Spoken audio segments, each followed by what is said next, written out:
এই ছেঁড়া জামাটা পরে আর কতদিন চালাবে? এবার তো একটা নতুন জামা কিনে নাও।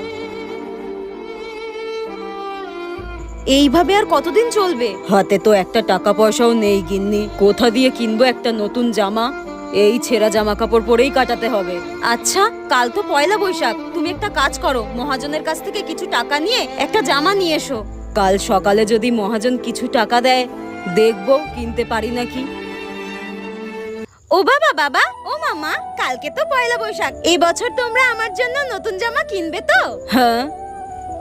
চুপ কর। কোন বছরই তোমরা আমাকে পয়লা বৈশাখে নতুন জামা কিনে দাও না।